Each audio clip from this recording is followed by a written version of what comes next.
Good afternoon and welcome to another episode of Mr. Long Island's Search for Truth and Beauty. My name is Michael Watt, aka Mr. Long Island, and our guest this week is Derek Henig. Derek is a tutor extraordinaire. You have a company that does tutoring for students, high school, college, and elementary, but you do more than just the tutoring, which we'll get into in a second.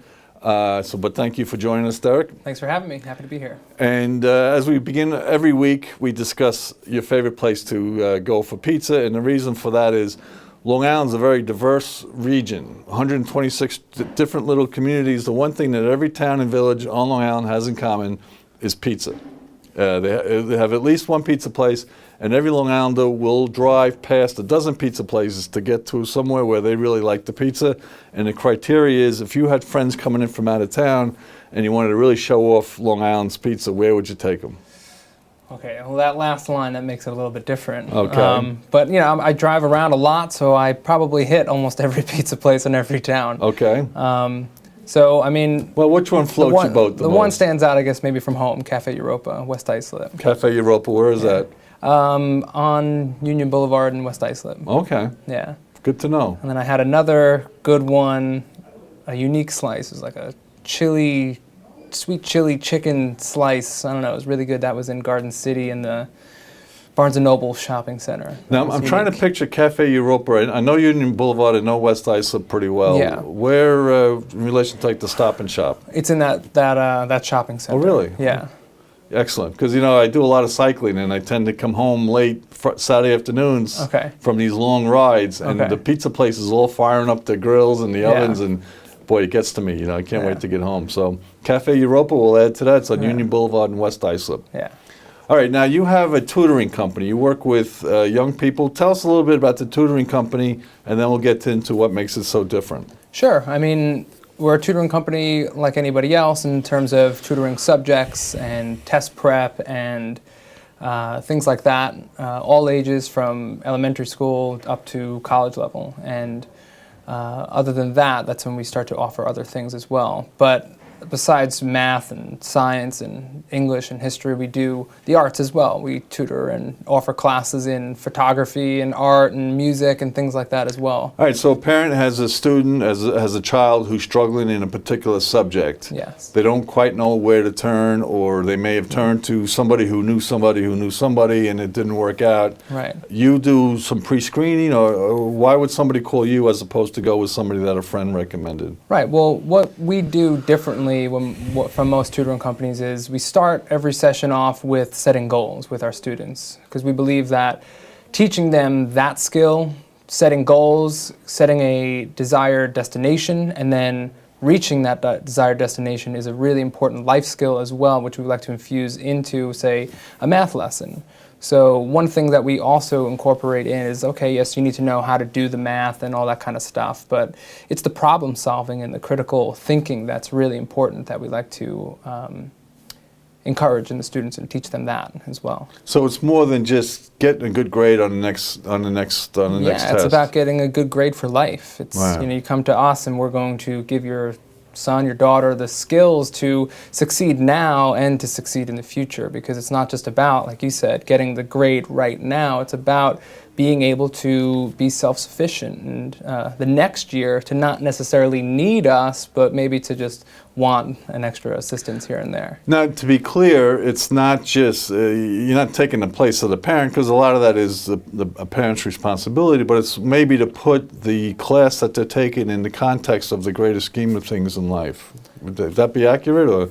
Yeah, I wouldn't say we, like you said, we don't take the place of the parent. The parent has responsibility, but at the same time, you know, I do like the saying, it takes a village to raise a person. And so we do take responsibility with our students to help them see different perspectives and things that maybe their parents missed or forgot to say or whatever it is, but we're all in it together. So if we can offer something that a parent forgot to offer or doesn't know themselves. I mean, we're not all perfect. I'm learning. They're learning, their students are learning. So. Well, when you were describing it to me, it struck me as almost like a holistic approach to education. You know, whereas a holistic approach to medicine doesn't just look at the symptom and say, well, take this pill and that symptom will go away. A holistic approach will say, well, what are you eating? What are your stress factors? You getting enough sleep at night?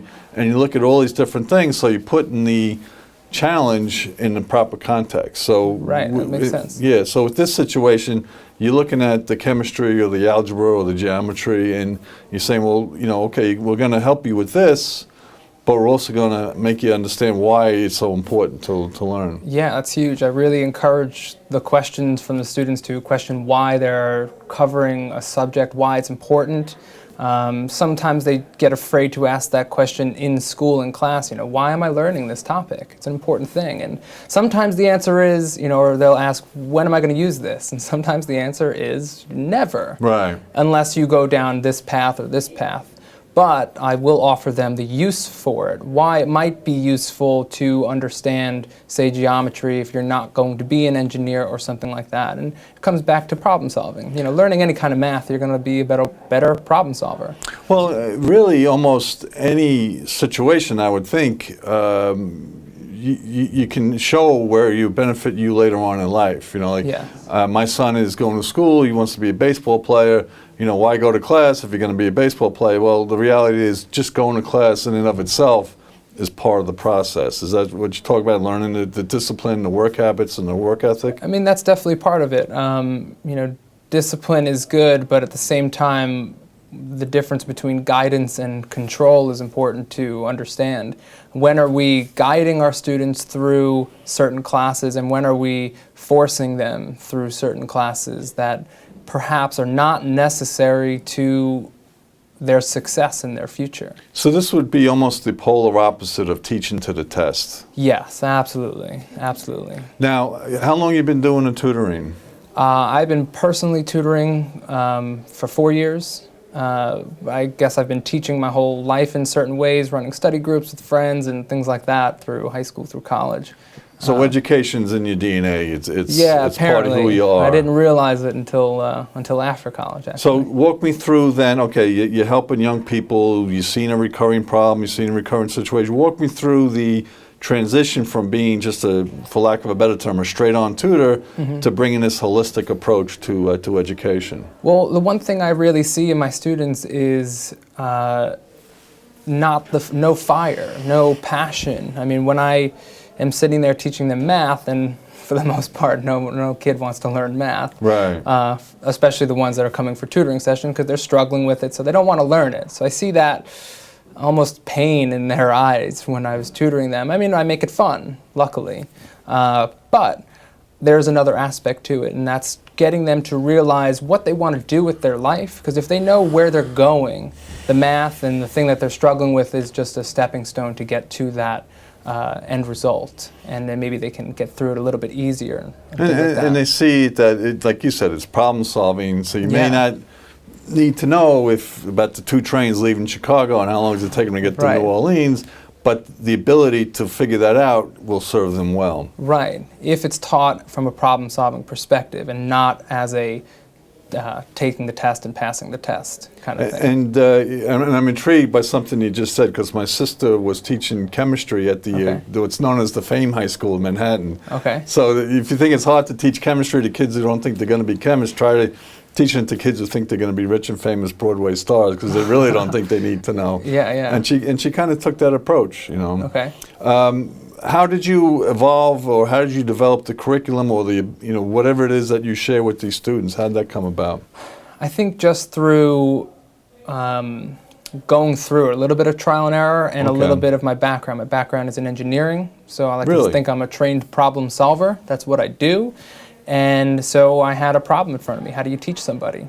So I had to problem solve it. So the first thing that came about was a student asked me why. And it was a question about a specific formula. I forget what the formula was in math. And I was like, you know what? I've never learned this. I was never taught it. I was taught the formula, how to plug the numbers into it. And that's about it. So where does this come from, they asked me. I said, I don't know, let's figure it out. So I sat down with them and I started to try to figure it out, and I figured it out, and I got so excited. Wow. My student was a little scared. Like, why are you so excited? I'm like, I figured it out, I know why. So I like to get them involved in that discovery aspect. So figuring out the reasons why something is and why it works the way it does is more important than just making it work and plugging in the numbers and things like that.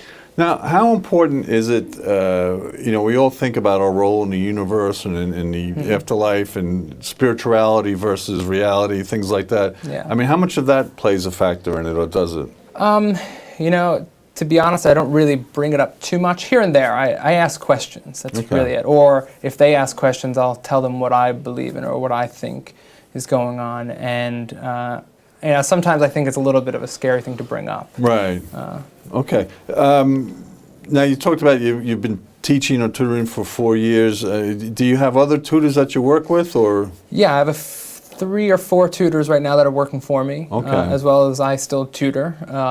But for the most part, we're moving towards a new direction, which is towards helping students understand themselves, their life goals, and things like that, and how they're going to achieve them. So I have a program called the R&D program. Yeah, tell us a little bit about that. Sure. The R&D program is about helping students discover and then create the life of their dreams, to find what's passionate in them, what they're most curious about, their greatest interests and intrigues, and then how they can take those and apply them in as many ways as they can possibly think, and then take the ones that seem most interesting or most enjoyable to them and create a life path around it. Okay, so how could I become an architect if that's what came out? But what we do is we break it down. We start with teaching them or asking them, who do you want to be? What kind of a person do you want to become? Because understanding the characteristics you want to embody are a big part in the decisions that you make later on in terms of just everything, right? So that's a big starting point. Then we go into their interests, which is the what. What do you love the most? And we break that down to 5 great interests, their most passionate interests, through a series of exercises. And then from those, we come up with where they can apply them. So a lot of kids will start with, I want to be an architect. I say, well, okay, what about architecture is important to you? What do you like? Do you like the drawing? Do you like the design? Do you like just looking at buildings? What about architecture? So we break everything down to the most basic level. I say it's like breaking things down to the atoms and then building upon that, like matter does. Well, I think the most important part of all that is just the idea, introducing them to the idea that if they follow what their passion is, yes, that's the most important first step, right? Right. And involved in that is getting them to just even believe that they can do it and that they have the choice to do that. So that's also part of the program, is taking negative thoughts, turning them into positive thoughts. And that's an important component, but I cringe when I hear somebody say, or first the question, what are you going to college for? So for anything, you're supposed to just go to broaden your horizons and, Right. not really know what you're going for. Okay. But the idea that you get that degree so you can become this, even though you may not want to be that, but it seems like a nice way to make a living. To me, that's horrible. Right. Well, we don't focus. The first thing actually I do tell them is to forget the money. Take that out of your mind. That's Right. not what we're starting with. We're starting with the heart, what you love. Because if you do what you love, you will work harder at it. Right. You will enjoy every moment of it. I say if you chase just the dollar bill, then you're suspending your happiness until you get there. And when you get there, you might find that that's not it. And there's not enough dollar bills in the world to make up for that gap that's Right. going to be in your life. But if you are chasing your dreams and your happiness, you're going to be happy along the way, because even in the struggles are for yourself, they're for your dreams, so it makes it a lot of a happier journey. Well, yeah, and if you're doing something you love, the old saying, if you're doing something you love, you never work a day in your life. Yeah. When you're 18, you don't know that. Yes, you exactly. think, or you may have to feel it. You have to placate Right. what your parents want. True. I And mean, I remember asking somebody, a young guy, where are you going to school? And he said, well, my mother wants me to go to X. And I was like, I looked at him, he didn't even realize what he had just said, you Right. know. Well, I think that goes back to what our education system is. It's a lot of following orders, which, Right. okay, sounds a little drastic perhaps, but it is. It's okay, sit in these classrooms, learn only these classes. You Right. have few choices for electives. So the largest choice, the biggest choice they've had before choosing what they're going to do with their life has been, I don't know, whose party they're going to go to, or Right. what friend they're going to go see this weekend, or what they're going to have for lunch or something like that. And a lot of school districts are measured, their success is measured by how many kids they send off to college. So college isn't for everybody. I mean, even, most professions, you still even need a couple of years of school, but that traditional 4 years, that's not up everyone's alley.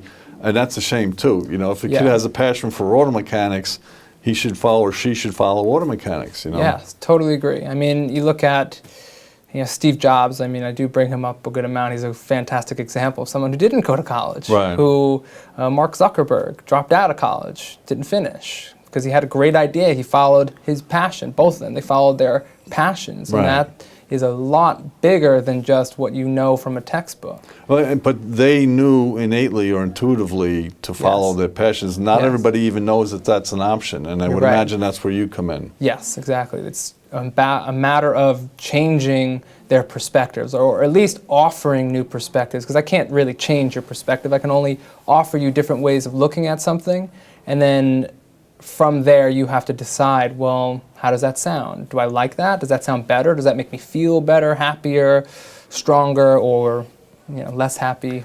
Now, how do the parents respond to that? Because they're bringing you in to teach the kid the chemistry, and he's talking about he wants to be an actor, and you're encouraging him. I mean, how does that go over? Yeah, so far, I haven't had a problem with it. Okay. I think deep down, their parents want their kids to be happy. That's what it really comes down to. And although if they occasionally are pushing their son or their daughter towards a specific career path, it's done with the best of intentions, as they want them to be happy, they want them to be successful and all that kind of stuff.